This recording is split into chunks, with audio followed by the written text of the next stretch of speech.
नाज़रीन आदाब, खैर मकदम में आपका शाम के 7 बजने जा रहे हैं और कश्मीर एक्सप्रेस के शुमारे के साथ हाजिर हूं मैं इमरान खान। आइए आगाज करते हैं। पाकिस्तान ने सीज फायर की खिलाफ वर्जी करते हुए कश्मीर के उरी सेक्टर में गोलाबारी की है। जानकारी के मुताबिक पाकिस्तानी जवान सुबह करीब 11:30 बजे से LOC पर गोलाबारी कर रहे हैं और पाकिस्तानी गोलीबारी की इस नापाक और बुज़दिलाना हरकत में मकामी लोगों में खौफ का माहौल है। पुलिस ने करीब 500 लोगों को महफूज मकामात पर पहुंचा दिया है। उरी के SDOP जावेद अहमद ने जी सलाम को बताया कि फायरिंग रुक रुक कर हो रही है और अभी तक जान माल का कोई नुकसान नहीं हुआ है। गौरतलब है कि इससे पहले पीर को और बुध को साथ ही जुमेरात को भी पाकिस्तानी जवानों ने उरी सेक्टर में गोलीबारी की थी और शनिचर की सुबह से जारी गोलीबारी में पाकिस्तान के खासतौर से पाकिस्तान ने रिहायशी इलाकों को निशाना बनाकर फायरिंग शुरू की है। तब जब फायर स्टार्ट थी सीधे आके गोला वहाँ गिरा और मेरा मकान पूरी तरह खत्म जल गया। बिल्कुल यहाँ कपड़े हमारे पास है, बाकी हमारे पास कुछ नहीं। तो वहाँ गोले जो हैं आपके इसमें गिर रहे हैं। पूरा गांव कोई आदमी जख्मी अभी तक कुछ नहीं हुआ। आपको किसने वहाँ से निकाला इस वक्त? जी हम जब शनिंग स्टार्ट हो गई हमने भागना शुरू किया, तब तक हम इमाम कादर साहब के घर तक पहुँचे तो आदमी गोला वहाँ गिरा और मकान हमारा खत्म हो गया। आगे किस में से? एम्बुलेंस गई थी, एम्बुलेंस में गाड़ी गई थी। कितने आदमी आप वहाँ से निकले? पूरा गाँव खाली। इस वक्त कितने आदमी? 30 आदमी आए। 30 आदमी एम्बुलेंस में आए। जैसे कि आप सभी जानते हैं कि आज सुबह से हमारे यहाँ पे हेवी प्रपोर्शन में शेडिंग हो रही है from across that side of LOC। तो इसकी वजह से तकरीबन हमारे 7 विलेजेस अफेक्टेड है। 8000 का पॉपुलेशन है टोटल जो अफेक्टेड है। इसकी वजह से हमने लोगों को हिदायत दी है कि इवैक्यूएशन की प्रोसीजर ऑलरेडी शुरू कर दी है। जितने भी हमारे पास प्राइवेट व्हीकल्स हैं और जितने भी हमारे पास एम्बुलेंसेज हैं, they all have been deputed. I personally and DSP Saab have already visited Silikot areas where in people have already been evacuated. बाकी तलावाड़ी में भी हमने एवैक्यूएशन शुरू कर दिया है। सारे लोगों को है गर्ल्स हायर सेकेंडरी में, बॉयज़ हायर सेकेंडरी में और कॉलेज में हम लोग रिहेबिलिटेट करेंगे। सारे बाकी मेडिकल सिस्टम्स। SDM साहब आप स्पॉट पे थे सिलीकोट में, तो वहाँ नुकसान का जो मतलब मकान जो डैमेज तो उसका क्या? जी अभी तक हम एक्चुअल जहाँ पे नुकसान हुआ है वहाँ तक पहुँच नहीं पाए क्योंकि अभी भी जो है शेलिंग बहुत हेवी प्रोपोर्शंस में चल रही है। But it's a heavy shelling. हम अभी भी चल रहे थे तब गोलाबारी वहाँ पे हो रही थी। जब प्रायोरिटी हमारी है कि हम लोगों को इवैक्यूएट पहले करें और बाद में एस्टिमेट ऑफ डैमेजेस वगैरह ये हम आराम से करें। और इधर बांदीपुरा के घाट अष्टंगू में मिलिटेंटों के छिपे होने की इत्तला मिलने पर हिफाजती दस्तों ने खास तौर से इलाके की घेराबंदी करके तलाशी शुरू कर दी। कॉर्डन और सर्च ऑपरेशन तकरीबन 3:30 बजे के आसपास शुरू हुआ और इस मुहिम में राष्ट्रीय राइफल, SOG, CRPF और रियासती पुलिस के जवान शामिल हैं। गांव में दाखिले और निकासी के तमाम रास्तों को सील कर दिया गया है। इससे कबल सुबह बांदीपुरा के ही हाजीन में, शकूरदीन और बोन मोहल्ला में भी हिफाजती दस्तों ने सर्च ऑपरेशन चलाया। जराये के मुताबिक तलाशी के दौरान किसी मुश्तबा शख्स की शिनाख्त नहीं हुई है।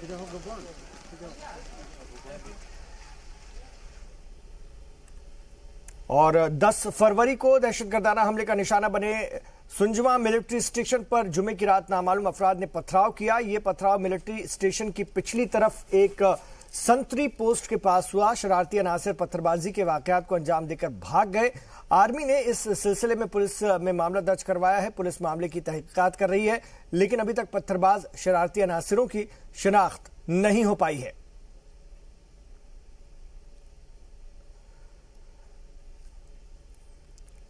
इधर दहशतगर्द तंजीमों की मदद का इल्जाम पाकिस्तान पर बेबुनियाद नहीं है। इस हवाले से मगरबी ममालिक और इंटरनेशनल एजेंसियां वक्तन फवक्तन रिपोर्ट भी जारी करती हैं और अब टेरर फाइनेंसिंग वॉच ने भी इसकी तस्दीक कर दी है। फाइनेंशियल एक्शन टास्क फोर्स ने दहशतगर्द तंजीमों को फंडिंग करने के मामले में पाकिस्तान को ग्रे लिस्ट में डाल दिया है। अमेरिका की जानिब से पेश करदा तजवीज की ब्रिटेन, फ्रांस और हिंदुस्तान ने हिमायत की है। खबरों के मुताबिक इस तजवीज की चीन ने भी मुखालफत नहीं की। तजवीज के लागू हो जाने के बाद बैनुल अक़वामी बैंकों और फाइनेंशियल अदारों को पाकिस्तान में और पाकिस्तानी ताजिरों को बैरूनी ममालिक में सरमायाकारी मुश्किल हो जाएगी। आपको बता दें कि 3 रोज कबल पाकिस्तान के वजीर खारजा ने ट्वीट कर दावा किया था कि ऐसे TF में इत्तेफाक राय न बन पाने के सबब यह तजवीज पास नहीं हो पाएगी।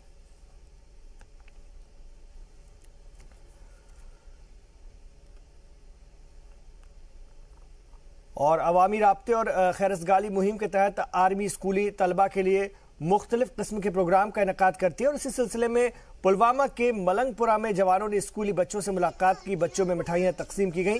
इस मौके पर बच्चों ने जवानों के लिए गाने गाए और मुस्तकबिल में आर्मी ज्वाइन करने की ख्वाहिश का भी इजहार किया।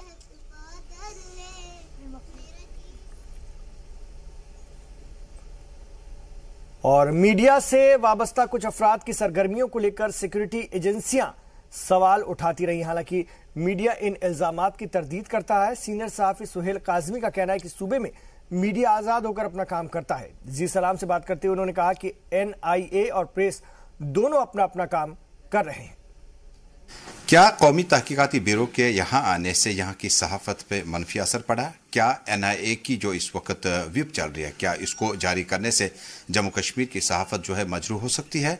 हमारे साथ बात करने के लिए सीनियर सहाफ़ी सुहेल काजमी साहब मौजूद। काजमी साहब, जिस तरह से नेशनल इन्वेस्टिगेटिंग एजेंसी ने अपना एक व्हिप जारी किया जिसमें कहा कि सरकारी एक्टिविटीज़ को चलाएं, यही जर्नलिज्म है, आपको क्या लगता है कि इस इशू से सहाफत को कितना धचका लगता है? NIA is a investigation agency उन लोगों के लिए, ये पिछले 10 साल से ये इन्वेस्टिगेशन एजेंसी बनाई थी उन चोर लुचक्कों और बदमाशों के लिए जो विद इन गवर्नमेंट रह के एक्सचेकर को लूट रहे हैं, चाहे वो पॉलिटिशियन है, चाहे वो ब्यूरोक्रेट है, चाहे वो हुर्रियत के लीडर हैं। तो मीडिया इसमें कहीं तो स्टैंड ही नहीं करता। मीडिया तो एक इंडिपेंडेंट इदारा है जिसका काम है, जो प्रॉपर मॉनिटर होता है by state government, central government, press council of India और बाकी इदारों से, इंडियन न्यूज़पेपर सोसाइटी, उनकी अपनी एक जो चेक करने का जो एक डिपार्टमेंट्स है वो ऑलरेडी एग्जिस्ट करते हैं। हाँ, खुदा न खास्ता कोई ऐसा जर्नलिस्ट, खुदा न खास्ता कोई फेक जर्नलिस्ट किसी तरह से किसी ऐसी एक्टिविटी में मुलविस होता है तो उसमें NIA क्या हम बोलेंगे उसको हैंग करो आप चौक में। लेकिन ये एक नया फरमान जारी कर देना जो कि within constitution doesn't exist anywhere. Suhel sahab, आपके साथ आपकी जिंदगी का ये तवील तजुर्बा है सहाफत का, क्या आप मानते हैं कि जम्मू कश्मीर में इस वक्त जो सहाफत है वो आज़ाद है? बिल्कुल आज़ाद नहीं है, उतनी जितनी इंडिपेंडेंस होनी चाहिए। जो काम पिछले 2 डिकेड में मीडिया ने जम्मू कश्मीर में किया और जो ये आज डेमोक्रेसी एंजॉय कर रही है सक्सेसिव गवर्नमेंट, अगर मीडिया ना होता तो ये मुमकिन नहीं था। क्योंकि अब सरकारें बन चुकी, जमहूरी निज़ाम यहाँ चल रहा है और देख रहे हैं कि सहाफ़त का रोल जो है अब वो रहा नहीं। अब आप उस पर सोशल मीडिया पे आ गए हैं तो जो आपको दिल करेगा आप करके आगे बता देंगे, जो मैं समझता हूँ बायस्ड है। इन्वेस्टिगेटिव जर्नलिज्म आज भी ज़मीनी हकायक पे काम कर रही है, अच्छे जर्नलिस्ट काम कर रहे हैं, उनको प्रॉपरली व्यू किया जा रहा है। और मैं आपको ये बता देता हूँ, अगर आप मीडिया को, प्रिंट या इलेक्ट्रॉनिक मीडिया को सीरियसली हैंडल नहीं करेंगे तो प्रॉब्लम स्टेट गवर्नमेंट को आएगी और सिचुएशन को हैंडल करने में आएगी। बहुत बहुत शुक्रिया। सुहेल काजमी के मुताबिक कौमी तहकीकाती ब्यूरो को अपना काम, अपना बिजनेस करना चाहिए जो उनका मैंडेट होगा, लेकिन सहाफत जम्मू कश्मीर में अभी भी उस ढगर पे है जहां पर उसे बहुत सारे चैलेंजेस दरपेश है। आशूर अशरफानी के साथ से तजम्मुल जी मीडिया, जम्मू। नवंबर में अगर हम बात करें, नवंबर के बजाय मार्च में इम्तहानात कराए जाने की हुकूमती तजवीज़ का माहिर तालीम ने खैर मकदम किया है। उनका मानना है कि पूरी रियासत में एक एग्जाम कैलेंडर नाफिज होने से तलबा को फायदा होगा। वाज़ेह है कि मुल्क की दूसरी रियासतों में एकेडमिक कैलेंडर जुलाई और उसके मार्च के हिसाब से तरतीब दिया जाता है। माहिरीन का मानना है कि इस फैसले से रियासत के तलबा को NEET और JEE जैसे एग्जाम के लिए मजीद 1 साल का मौका मिलेगा।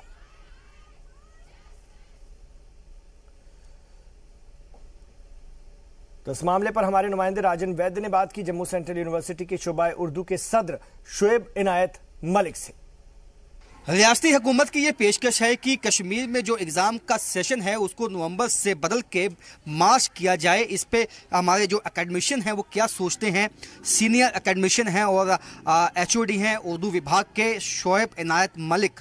सर, किस तरह से देखते हैं इसको? देखिए राजन जी, मेरा पहला भी ये मानना था कि हमारी रियासत जो है इसकी डेमोग्राफी बड़े अजीब तरह की है। अब आप देखिए कि जम्मू में कुछ इलाके ऐसे हैं कि जिनका एग्ज़ाम जो है वो नवंबर में होता है और हमारी जम्मू यूनिवर्सिटी के मातहत आने वाले जो कॉलेजेस कुछ हैं उनका अप्रैल में होता है या मई में होता है या जून में होता है। तो एक तरह से अजीब किस्म की ये सूरत हाल बनी हुई थी। तो मैं पहले से ही मेरा ये सोचना था कि मैंने मुख्तलिफ कमेटीज़ में इस बात को दोहराया भी है कि हमारे जो ये सर्द इलाके हैं उनका जो है एग्ज़ाम जो है मार्च अप्रैल में किया जाए, मिसाल के तौर पर वादी चिनाब के कॉलेजेस का भी। सर ऐसे में इसका आपको लगता है फ़ायदा होगा, जैसे कॉम्पिटिटिव एग्ज़ाम होते हैं उसमें? यकीनन फ़ायदा होगा, बहुत बड़ा फ़ायदा होगा। आप देखिए कि इन इलाकों में 3 माह की में बारिश की वजह से, बर्फ़बारी की वजह से ये स्कूल और कॉलेजेस बंद रहते हैं, और इन 3 माह में स्टूडेंट्स, हमारे दौरान में यही होता था कि जब हमने एग्ज़ाम दिया था तो हमारे में भद्रवा कॉलेज में मार्च और अप्रैल में एग्ज़ाम होता तो हम खूब मेहनत करते थे उन छुट्टियों में, और हमें एग्ज़ाम पास करने में कोई दिक्कत महसूस नहीं होती थी। मेरे ख्याल में जो आज एग्ज़ाम यहाँ पे हुकूमत करने जा रहे हैं, मैं मुबारकबाद देता हूँ अल्ताफ़ बुखारी साहब को, इसलिए नहीं कि वो एग्ज़ाम मुनक़्क़द करना चाहते हैं, इसलिए कि मौजूदा हुकूमत में इस वक्त सबसे ज़्यादा जो एक्टिव और जो काम कर रहे मिनिस्टर हैं वो अल्ताफ़ बुखारी साहब हैं, और उनके साथ उनके कमिश्नर जो है उनकी शाना बशाना है। सर ऐसे में जो एक तरह से दूरी थी जम्मू और कश्मीर सूबे में, वो भी कहीं ना कहीं अब एक जैसे ये बिल्कुल दूरी हो जाएगी, और ये दूरी यकीनन दूर हो जाएगी, और उस दूरी को दूर करने के लिए अल्ताफ़ बुखारी साहब और भी काम कर रहे हैं। एक एग्ज़ाम होगा और एक तरह के कम्पिटिटिव एग्ज़ाम्स में बैठने का मौका भी मिलेगा। इस तरह से क्या होता था कि जम्मू वालों को ज़्यादा मौका मिलता था, और हमारी चिनाब वैली के और कश्मीर वैली के जो स्टूडेंट्स थे उनको वो मेरे कहने का मतलब है कि वो उतने ज़्यादा चांसेस नहीं मिलते थे कम्पिटिटिव एग्ज़ाम में, क्योंकि जब उनका एग्ज़ाम नवंबर में होता था, रिज़ल्ट्स उनके आते थे, कई तरह के मसाइल हैं कश्मीर में, मिलिटेंसी के मसाइल हैं, बहुत सारे मसाइल हैं, तो बड़ा अजीब सा ये रहता था, उनके जहनों में भी ये कशमकश रहती थी एग्ज़ाम के लिए। तो मैं समझता हूँ कि अब वो कम से कम कश्मीर से बाहर तो आ सकते हैं 3 महीने के लिए, छुट्टियों में पढ़ाई कर सकते हैं, और आगे जाकर वो एग्ज़ाम में अच्छी तरह से उसको पास भी कर सकते हैं। शोएब इनायत मलिक, जिनका कहना है यकीनन ये एक अच्छा कदम है, और उनको उम्मीद है कि जिस तरह से हुकूमत ने कदम उठाए हैं और आने वाले दिनों में भी ऐसे कई पॉजिटिव स्टेप्स देखने को मिल सकते हैं। कैमरामैन आशु के साथ राजन वैद, जी मीडिया जम्मू। और उर्दू के तलबा के लिए अच्छी खबर है, एक हुकूमत ने national council promotion Urdu language यानी कि NCPUL की तर्ज पर अब रिवायती तौर से अब रियासत में ही काउंसिल बराए फरोग उर्दू जबान की तश्कील करने का फैसला किया है। इस हवाले से हायर एजुकेशन डिपार्टमेंट के प्रिंसिपल सेक्रेटरी की जानिब से जारी हुक्मनामे के मुताबिक वजीर तालीम की सदारत में तश्कील की गई काउंसिल में professor Mohammad Zaman Azurda, professor Ahmad Quddus, professor Zahiruddin, Wali Mohammad, Farooq Mustar, Khalid Bashir और जावेद अजहर को मेंबरान के तौर पर नामजद किया गया है। वाज़ेह है कि रियासत की सरकारी जबान उर्दू ही है। काउंसिल के क़याम से रियासत में उर्दू को बाहैसियत अदब भी फरोग हासिल होगा, क्योंकि तहकीक के शोबे में काउंसिल ने कौमी सतह पर अब तक नुमाया कारकर्दगी का मुजाहरा किया है।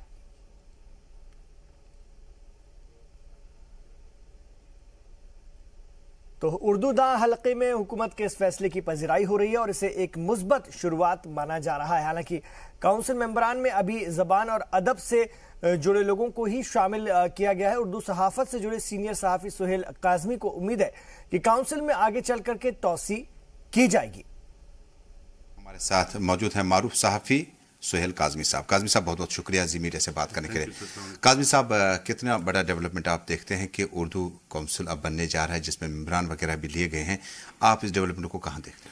मैं तो मुबारकबाद देता हूं, क्योंकि हम शुरू से जद्दोजहद कर रहे हैं कि Urdu official being an official language of the state, इसको सेफ गार्ड किया जाए, इसको किसी मजहब और किसी ऐसे सेगमेंट के साथ ना जोड़ा जाए, क्योंकि ये जम्मू कश्मीर की एक ऑफिशियल लैंग्वेज है और जम्मू कश्मीर का असासा है। हमारा जितना रेवेन्यू है, जितना जुडिशरी का काम है, वो उर्दू में ही होता है। और इससे पहले भी अगर आप देखें, उर्दू का एक बहुत इंपॉर्टेंट रोल रहा है, और जितने स्कॉलर्स जम्मू कश्मीर ने उर्दू में दिए हैं पूरे बरे-सगीर में, वो उसका नंबर आप नहीं गिन सकते हैं।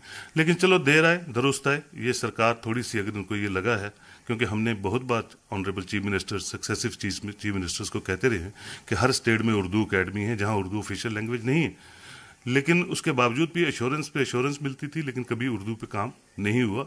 लेकिन आज एक रे ऑफ होप निकली है कि इन्होंने उर्दू काउंसिल सेटअप की है, उसके मेंबर्स बनाए। अब ये चलती है या नहीं चलती है, ये आने वाला वक्त बताएगा। काजी साहब, आपका उर्दू जुबान के और उर्दू सहाफत के तई जो आपका तजुर्बा है, कितना बेहतर इसको किया जा सकता है?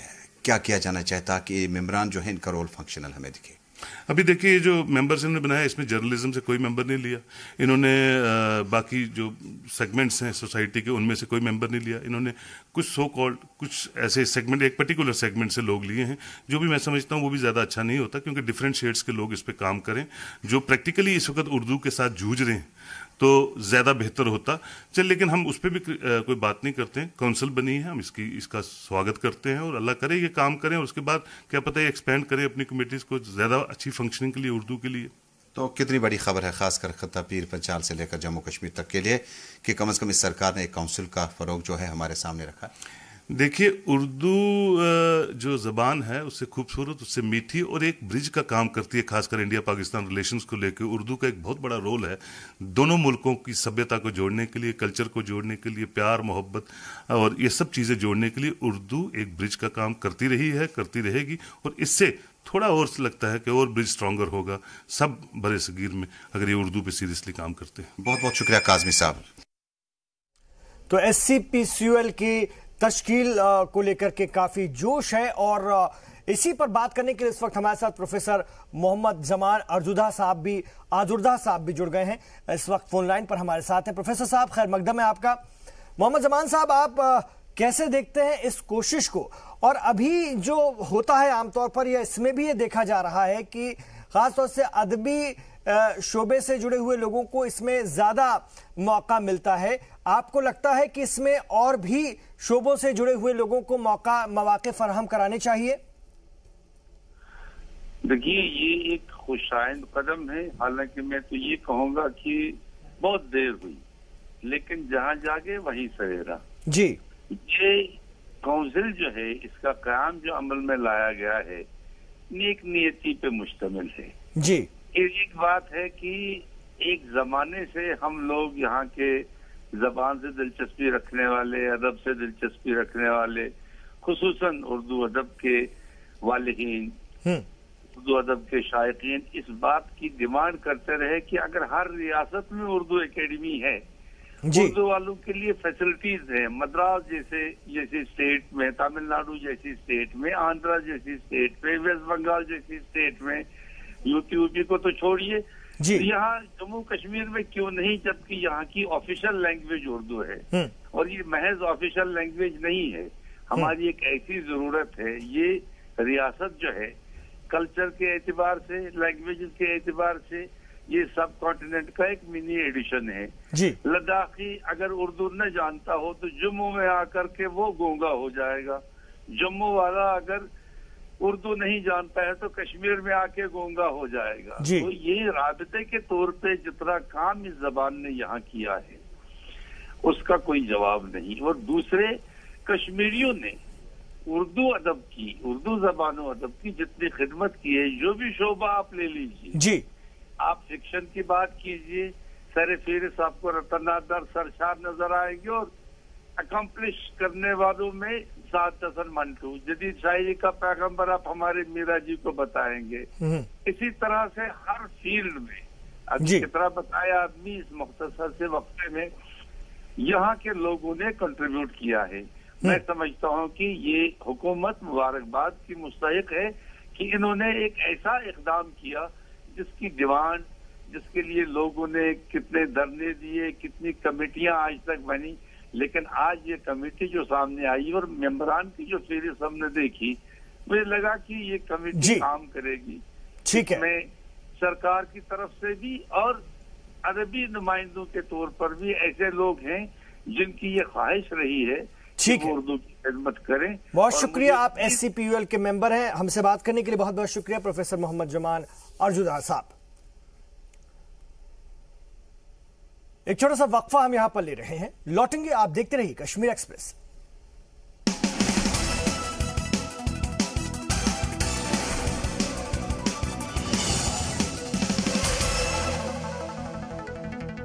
आप देख रहे हैं जी सलाम और हम पेश कर रहे हैं कश्मीर एक्सप्रेस।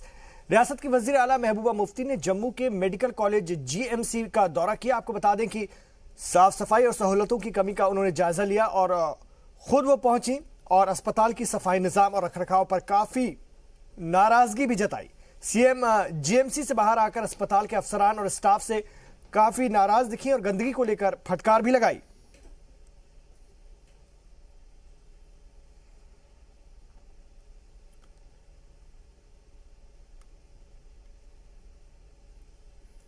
और रियासत के तलबा मुख्तलिफ शोबे में अपनी नुमाया कारकर्दगी से जम्मू कश्मीर का नाम रोशन कर रहे हैं।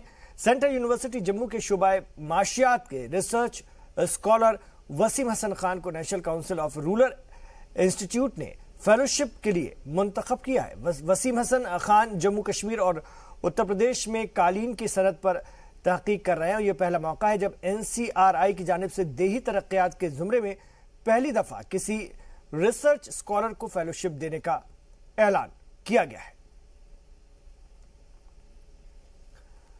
University of engineering and technology के तलबा ने आज वजीर ममलिकत और जम्मू पार्लिमानी हलके के नुमाइंदे डॉक्टर जितेंद्र सिंह से मुलाकात करके अपने मुतालबात को लेकर मेमोरेंडम दिया। तलबा के साथ अखिल भारतीय विद्यार्थी परिषद के रुकन भी शामिल थे। वजीर ममलिकत बराए PMO डॉक्टर जितेंद्र सिंह ने तलबा को यकीन दिलाया कि इस सिलसिले में उन्होंने HRD मिनिस्टर और गवर्नर से बात की और उन्होंने रियासती हुकूमत से तलबा की मुतालबात पर गौर करने की अपील की। हमने इस विषय को लेकर के राज्यपाल महोदय से भी बात की है, एक बार दो बार भी, वो हमारी बात से सहमत हैं। मैं प्रदेश सरकार से भी आग्रह कर रहा हूं, एक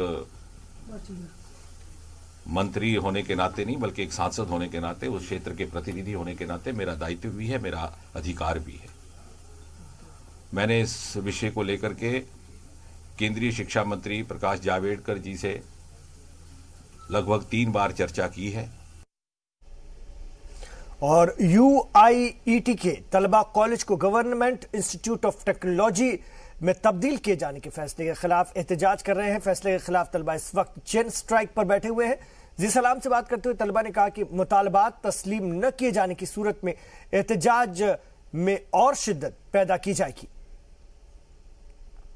UIT को जम्मू यूनिवर्सिटी को वापस दिए जाने की मांग को लेकर आज इंजीनियरिंग के छात्र जो पहला सेमेस्टर अपना दे चुके हैं, उसके एग्जाम दे चुके हैं, लेकिन उसके बाद इनको ये पता चलता है कि वो रिकॉग्नाइज्ड ही नहीं है। उसके बाद डॉक्टर जितेंद्र सिंह जो PMO में मंत्री भी हैं और खासकर कठुआ के सांसद भी हैं, उनसे आज मुलाकात की है। क्या मकसद था मुलाकात की, क्या उम्मीद लगती है? देखिए, सीधा मकसद था, एक ही था, वो था हमने ज्ञापन सौंपना था माननीय सांसद जी को कि जो आपके राष्ट्रीय उच्चतर शिक्षा अभियान के तहत UIT कैंपस जो है जम्मू विश्वविद्यालय को दिया गया था, उसमें जम्मू विश्वविद्यालय की ऑटोनॉमी पर अटैक करते हुए राज्य सरकार ने ऐसा प्रयत्न किया, ऐसा घटिया प्रयास किया है कि जो UIT कैंपस है वो यूनिवर्सिटी से हटाकर एक GCT जंगलोट अलग सा दर्जा देकर उसको, जिसको जम्मू यूनिवर्सिटी के साथ एक कॉन्स्टिट्यूएंट कॉलेज के तहत एस्टैब्लिश किया गया था, जिसके पूरी डॉक्यूमेंटेशन जो है हमने माननीय सांसद जी को सौंपी है अपनी आज यहाँ पर अपने ज्ञापन के साथ, जिसमें पूरी डॉक्यूमेंटेशन है किस नोटिफिकेशन के तहत वो UIT कैंपस विश्वविद्यालय का एक कॉन्स्टिट्यूएंट कॉलेज बनाया गया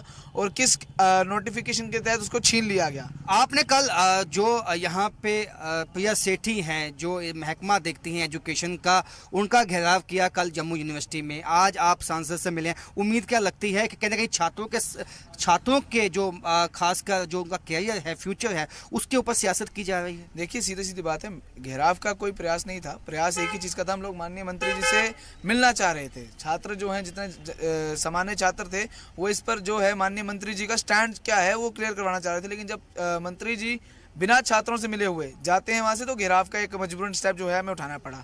और अब आपको आश्वासन मिले हैं, राज्य सरकार से भी आश्वासन मिल गया कल, जिस तरह से प्रिया सेठी ने आश्वासन दिया, उसके बाद आज जो डॉक्टर जितेंद्र सिंह हैं उन्होंने भी आपको आश्वासन दे दिया। अब आपकी मांग क्या है कि आप चाहते क्या हैं और कितना जो आप एक टाइम देते हैं सरकार को, और आने वाली आपकी स्ट्रेटजी क्या होगी? देखिए, 1 बजे आज इसी विषय के ऊपर हमारी प्रेस कॉन्फ्रेंस भी, प्रेस वार्ता भी है, आपसे भी अनुरोध है आप उसमें आइए। पर अपनी स्ट्रेटजी हम लोग जो है आज की प्रेस वार्ता के माध्यम से ही डिस्क्लोज करेंगे। नहीं, आप प्रेस वार्ता ठीक है, लेकिन क्या आप सड़कों पे उतर सकते हैं अपनी मांगों को लेकर अगर आपकी मांगे नहीं मानी जाती हैं? देखिए, आज जो हमारी मशाल यात्रा थी उसमें पहला प्रयास हम लोग कर चुके हैं सड़कों पे आने का।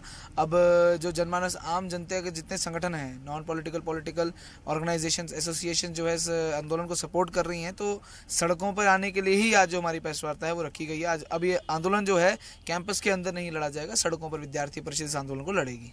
विद्यार्थी परिषद के ये छात्र हैं जिनका कहना है कि जो इंजीनियरिंग कॉलेज जो जम्मू यूनिवर्सिटी को दिया गया था उसको वापस दिया जाए, इसमें सियासत हो रही है। उनका कहना है कि लेकिन जो छात्र हैं वो सियासत को कतई बर्दाश्त नहीं करेंगे और आने वाले दिनों में इस मुद्दे को लेकर खासकर सड़कों पर उतर सकते हैं। कैमरामैन आशु के साथ राजन वैद, जी मीडिया जम्मू।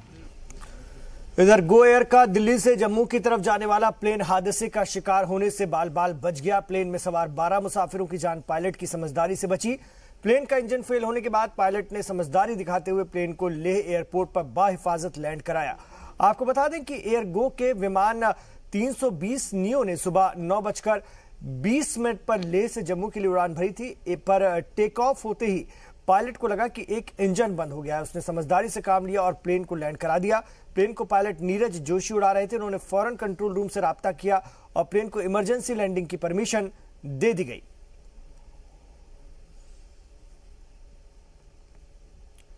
वैष्णो देवी जाने वाले अकीदतमंदों के लिए अच्छी खबर है। माता वैष्णो देवी की जियारत को जाने वाले जायरीन के लिए इंडियन एयरलाइंस 27 फरवरी से बठिंडा से जम्मू तक की फ्लाइट शुरू करने जा रहा है। फ्लाइट सर्विस शुरू होने से जायरीन को कटरा तक पहुंचने में 1 घंटा 5 मिनट लगेगा, जबकि ट्रेन से यह दूरी 11 घंटे में पूरी होती है।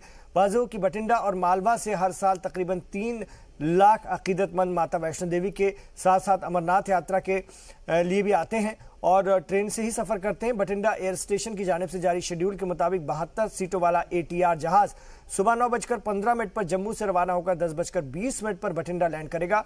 आधे घंटे बाद यानी कि 10:50 पर यही जहाज जम्मू के लिए परवास करेगा और 12 बजे जम्मू पहुंचेगा। फ्लाइट का मिनिमम किराया 1295 रुपए जबकि मैक्सिमम किराया 2300 रुपए होगा। फ्लाइट में मुसाफिरों के लिए मुफ्त नाश्ते का भी बंदोबस्त है। तो जहां एक तरफ मुल्क में फिरकावाराना मामला देखने को मिल रहे हैं, वहीं रियासती जम्मू कश्मीर में अमन की फिजा में इत्तेहाद की रोशनी बुलंद करते अनंतनाग के ये मंदिर मस्जिद, जी हां, ये मंदिर मस्जिद अनंतनाग के शेरबाग में मौजूद है। और हैरत की बात यह कि इस मंदिर मस्जिद का एक ही दरवाजा है। बरसों पुराने इस मंदिर मस्जिद में मंदिर की घंटी फिजा में अजान के तराने सुनाती है और एक और मंदिर में पूजा होती है तो दूसरी ओर मस्जिद में नमाज। ऐसा नजारा शायद ही कहीं और देखने को मिले। इतना नहीं, मुसलमान मंदिर की सफाई का काम भी अंजाम देते हैं और हिंदू मस्जिद की। हैरानी की बात यह कि अमन की ऐसी जिंदा जाविद मिसाल की तरफ हुकूमत का ध्यान नहीं गया। बारिश के दिनों में मंदिर मस्जिद में पानी भर आता है जिससे इबादत में खलल पड़ता है। जिला इंतजामिया को इस जानिब फौरन तवज्जो देनी चाहिए। हमारे जो बुजुर्ग थे उनके ज़माने से मंदिर और मस्जिद एक ही जगह से हैं और यहाँ लोग हिंदू मुस्लिम सब एक साथ आते हैं। अब यहाँ के क्योंकि हालात नाखासा होने की वजह जो पंडित यहाँ से चले गए हैं और बाद मगर ये मंदिर अभी भी ऐसे हाल जहाँ यहाँ महले वाले जो हैं इसकी रक्षा पूरी तरह से करते हैं। मंदिर भी एक जगह, मस्जिद भी एक जगह। तो ये तो आज तक इस मंदिर में किसी ने कोई अच्छा। भले ही मुल्क भर में कुछ फिरकावाराना फसादात को बढ़ावा देने की कोशिश कर रहे हैं, लेकिन अनंतनाग और बिलखुसूस वादी कश्मीर की सरजमीन ने हमेशा से ही भाईचारे की अनोखी मिसालों को पेश किया है। अनंतनाग के शेरबाग इलाके में जहां पे श्रद्धा देवी का मंदिर कायम है, वहीं पे बाबा दाऊद खाकी की मस्जिद भी एक ही साथ मौजूद है।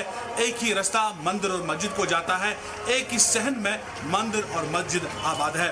बताया जाता है कि जब अजान दी जाती है मस्जिद में नमाजी को बुलाने के लिए, वहीं पे इस मंदिर में श्रद्धालु अपने श्रद्धा की घंटी भी बजाते हैं और श्रद्धालु और नमाजियों का ये भी मानना है कि इस मंदिर और मस्जिद में जो भी दिल से दुआ मांगी जाती है वो पूरी होती है।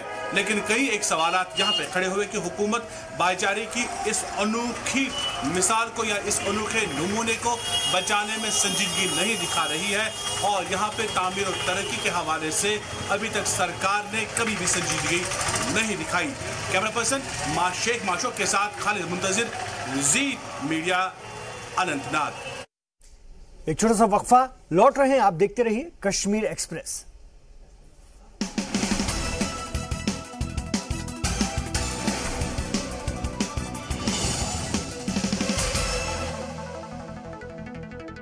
आप देख रहे हैं कश्मीर एक्सप्रेस। जम्मू कश्मीर के मैदानी इलाकों में जहां बारिश हो रही है, वहीं पहाड़ी इलाकों में बर्फबारी हो रही है। महकमे मौसमियात के मुताबिक मौसम की खुशगवारी कल तक जारी रहेगी। आलमी शोहरत याफ्ता स्काई रिसोर्ट गुलमर्ग में भी ताजा बर्फबारी हुई। सुबह 8:30 बजे तक गुलमर्ग में 1.5 इंच तक बर्फबारी हुई।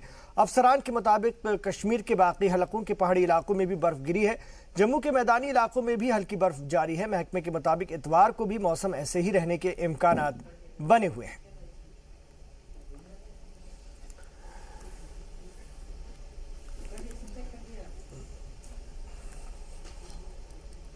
और जम्मू कश्मीर की तहजीब और सकाफत का एक अहम हिस्सा रवायती तुम्बी भी है। ये मौसीकी का एक इंस्ट्रूमेंट यानी कि आला है। मुल्क के दूसरे हिस्सों में इसे एक तार भी कहते हैं, जिन्हें जोगी किस्म के लोग इस्तेमाल करते हैं।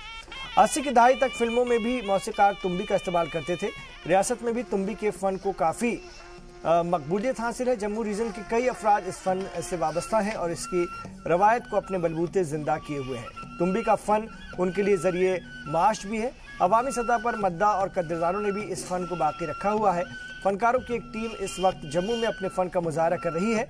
जी सलाम से बात करते हुए फनकारों ने कहा कि अगर हुकूमत की तरफ से माली ताउन मिले तो मजीद इस फन को फरोग दिया जा सकता है। चेहरे को आगे बढ़ाते हुए अब आपको आरएसपोरा जम्मू की झुमरी दिखाने ले चलते हैं, जहां इनके जो अंदाज हैं वो कदर मुख्तलिफ है। और हमारे साथ आरएसपोरा से ये टीम जुड़ी हुई। अपना नाम बताएं। मेरा नाम सर केवल कुमार लहरिया। केवल जी, क्या है आपके हाथ में, ये कैसे? ये सर तुम्बी है। तुम्बी? हाँ तुम्बी सर। तुम्बी। तो जरा बजाएं थोड़ा सा। हाँ जी। तो रिवायती फन जो है ये बुजुर्गों का है। इससे पहले जो आपके खानदान में लोग वो भी इसी के साथ जुड़े थे? हाँ जुड़े से सर। तो अगली जनरेशन क्या इसको आगे ले पाती है? हाँ पक्का सर पक्का। आप कितना एंजॉय करते हैं अपने इस फन को? सर मैं ढोल बजाता हूँ। जी जी। हाँ संसारनाथ जोगी मेरा नाम है। जी जी। हमारी खानदानी बुजुर्गों की चल रही है। जी जी। अभी तक भी सर हम ढोल ही बजा रहे हैं सर। हमारे बच्चे भी आगे ढोल बजाते हैं। तो हमारा खानदान थोड़ा सा बजाएं।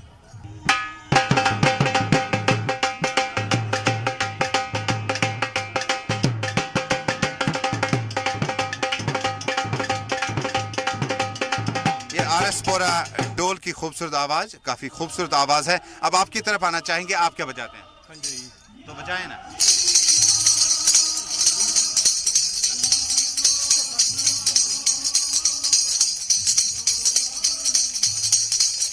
ये अनोखा मिलन रियासत जम्मू कश्मीर का मुल्क में इसलिए मुनफरिद है कि जम्मू कश्मीर में तमाम जुबानें बोलने वाले लोग हैं, तमाम मज़ाहिब से ताल्लुक़ रखने वाले लोग हैं। इन्होंने अपनी फ़नकारी जो है उसका साथ कभी नहीं छोड़ा। जहां आपने अभी देखा कि कश्मीरी वाथोर बडगाम से ताल्लुक़ रखने वाले लोग कितने शौक ज़ौक़ के साथ यहाँ जम्मू आए हुए हैं। वही आरएसपोरा से आई हुई इस पार्टी का उम्मीद करते हैं कि फ़न और इस फनकार को ज़िंदा रखने के लिए हम सब ने इनफरादी और इज्तिमाई रोल अदा करना होगा। सलाम कश्मीर में आज आपका ख़ास शुमारा हम लेकर आए हैं, जिसमें सिर्फ और सिर्फ आज हम ढोल, डफ, डुमरी और बाकी चीज़ें, जो शमशेरबाजी, जो छड़ीबाजी हुआ करती थी, इसको कितना आज का जनरेशन लेने में कामयाब हो पाया है। और यही कश्मीर है, यही कश्मीरियत है और यही हमारा जम्मू कश्मीर का गंगा जमनी तहजीब का बहुत गहरा असर है। और मेंबर पार्लियामेंट और मरकजी ममलिकती वजीर डॉक्टर जितेंद्र सिंह ने कठुआ पासपोर्ट ऑफिस का इफ्तिताह किया। इस मौके पर बीजेपी कारकुनान के अलावा बड़ी तादाद में मकामी बाशिंदे भी मौजूद थे। पासपोर्ट ऑफिस पहुंचने पर हल्के के रुकन असम्बली राजीव जसरोटिया ने मरकजी वजीर का गर्मजोशी के साथ इस्तकबाल किया।